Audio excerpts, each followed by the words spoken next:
The World Cup has always been seen as the fairest tournament in world football. When the opening whistle blows, every national team is expected to step onto the pitch with the same chance to compete.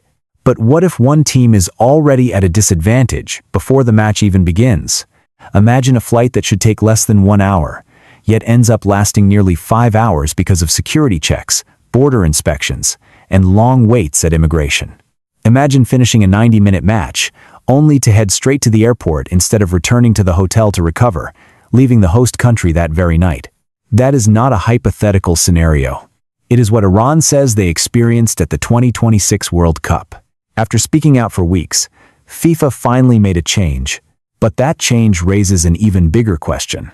Was Iran simply dealing with travel problems, or is the World Cup facing a much deeper controversy over competitive fairness? To understand why this story captured global attention, we need to go back to the weeks before the World Cup began. Iran qualified for the tournament the same way every other team did. They earned their place through the qualifiers and fully deserved to compete on football's biggest stage. The draw placed them in a group with Belgium, Egypt, and New Zealand. It was a challenging group, but still balanced enough for Iran to believe they could fight for a place in the knockout stage with the right preparation. The team's original plan was to establish its base camp in Arizona. That would have allowed the players to train, recover, and travel much like the rest of the tournament.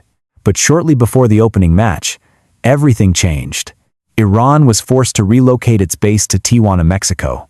At first glance, it looked like nothing more than a change of location. In reality, that decision turned every one of Iran's matches into an international border crossing. From that moment on, they were no longer experiencing the same World Cup as everyone else. Gợi ý số từ phần tiếp theo. Part 3. Khoảng 224. Relocating the team's base to Mexico was far more than a simple change of training location. It made Iran the only national team forced to cross an international border every time they played a World Cup match. Under FIFA's tournament schedule, teams normally leave their base camp the day before a match and return shortly after the final whistle. For almost every other nation, that means a relatively simple trip within the same country. For Iran, every journey began with passports, immigration procedures, and multiple layers of security screening. The difference became obvious before their opening match against New Zealand. The distance from Tijuana to Los Angeles is just over 100 miles. A direct flight takes less than 1 hour. Yet according to Captain Mehdi Taremi, the team's full journey lasted nearly 5 hours once border checks, immigration procedures, and waiting times were included. 5 hours for a trip that should have taken less than 60 minutes. That was not just time lost. It was time that should have been spent resting, recovering, and preparing for a World Cup match. What worried the coaching staff even more was that this was not a one-time problem. It would happen again after every group stage match. That was when the real competitive disadvantage began to emerge. If the long journeys before each match were already creating a disadvantage, what happened after the final whistle concerned Iran's coaching staff even more. Normally, once a match ends, teams return to their hotel, receive medical treatment, refuel with proper nutrition, and spend the night allowing their bodies to begin the recovery process. That is the standard routine in elite football. Iran, however, had almost no opportunity to follow it. Head coach Amir Galanoe said that after the draw against New Zealand, the team was instructed to leave the United States almost immediately and return to its base in Mexico. That meant packing their bags, traveling to the airport, and going through another round of immigration and border procedures only hours after completing a demanding 90-minute match. According to Galanoe, this was no longer simply a scheduling issue. It directly affected the team's recovery, tactical preparation, and physical condition before the next match. In modern football, even a few extra hours of rest can make the difference between victory and defeat. For that reason, constantly traveling between two countries left Iran feeling that it was competing under conditions fundamentally different from those of its opponents. The frustration continued to grow. Then Galanoe made a statement that caught the attention of the entire tournament. He described Iran as the team facing the greatest disadvantage at this World Cup. But even that was not the biggest challenge still waiting ahead. For a moment, forget the numbers, the regulations, and the immigration procedures. Imagine you are a player who has just finished the biggest match of your career. Your body is exhausted after 90 minutes of football played at the highest intensity.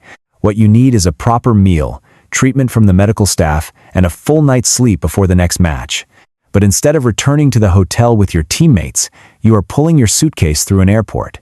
You stand in line for another passport check. You wait for immigration once again. You cross an international border before you can finally begin recovering.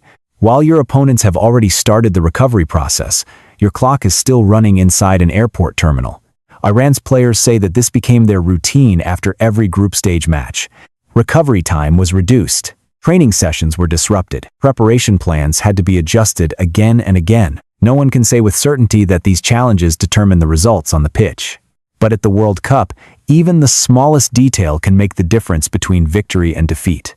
That is why Iran's story has become about far more than travel. It has evolved into a debate over something every national team expects when the World Cup begins: the right to compete under truly equal conditions. What makes Iran's story so significant is not simply the long journeys or the complex immigration procedures. The bigger issue is that this situation has almost no precedent in World Cup history. In previous tournaments, teams have complained about extreme weather, difficult schedules, poor pitch conditions, or long travel distances. Those were challenges shared by multiple nations. Iran's situation was fundamentally different. They were not just traveling farther. They were repeatedly crossing an international border simply to play their World Cup matches. That meant less time to rest, recover, and prepare than their opponents. At the highest level of football, the smallest details can create the biggest advantages. A shortened training session, an interrupted night's sleep, a delayed meal, or just a few extra hours spent waiting at a border crossing. Any one of those factors can affect a player's physical condition and performance. That is why many observers believe this story is no longer just about tournament logistics. It goes to the heart of the most important principle in any competition: competitive fairness. And because Iran believed that principle had been compromised, the country's football federation decided it could no longer remain silent. As the challenges continued to build, Iran decided it could no longer remain silent. The Iranian Football Federation submitted an official complaint to FIFA, arguing that the travel and immigration requirements were placing the team at a competitive disadvantage compared with every other nation in the tournament. Head coach Amir Galenaway also spoke openly about his frustration. According to him, the greatest concern was not the long flights themselves, but the fact that his players no longer had enough time to recover and prepare between matches. Soon, the story spread far beyond the football pitch. International media outlets began asking whether a World Cup hosted across multiple countries had truly been prepared for situations like this. Some experts argued that strict security measures were unavoidable. Others insisted that FIFA had a responsibility to find a solution that would guarantee every team the fairest possible playing condition. Fans quickly found themselves divided. As public attention intensified, so did the pressure on FIFA. Then, only a few days before Iran's final group stage match, something very few people expected finally happened. FIFA changed the way it handled Iran's travel arrangements. Part 8. The Turning Point. After weeks of pressure from Iran's national team, growing attention from the media, and increasing public scrutiny, FIFA finally made a significant change. Only a few days before Iran's decisive match against Egypt, the team was granted permission to enter the United States 2 days before kickoff, instead of just one. At first glance, it appeared to be a minor adjustment. For the coaching staff, however, it meant far more. For the first time since the tournament began, the players had enough time to settle into their accommodations, complete a full training session before the match, fine-tune their tactics, and most importantly, recover under conditions much closer to those enjoyed by the other teams.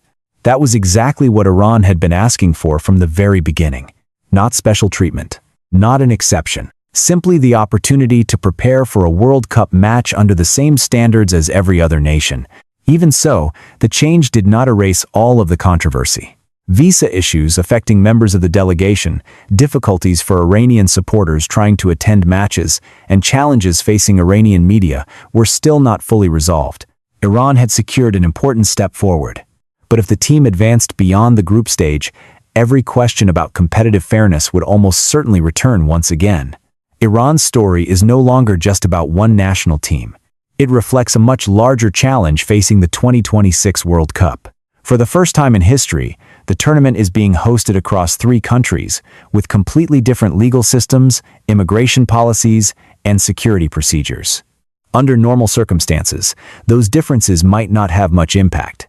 But when a team faces travel restrictions or diplomatic complications, the gaps in the tournament's organization become impossible to ignore. This is no longer just Iran's problem. It is a challenge FIFA will have to confront in every future World Cup shared by multiple host nations.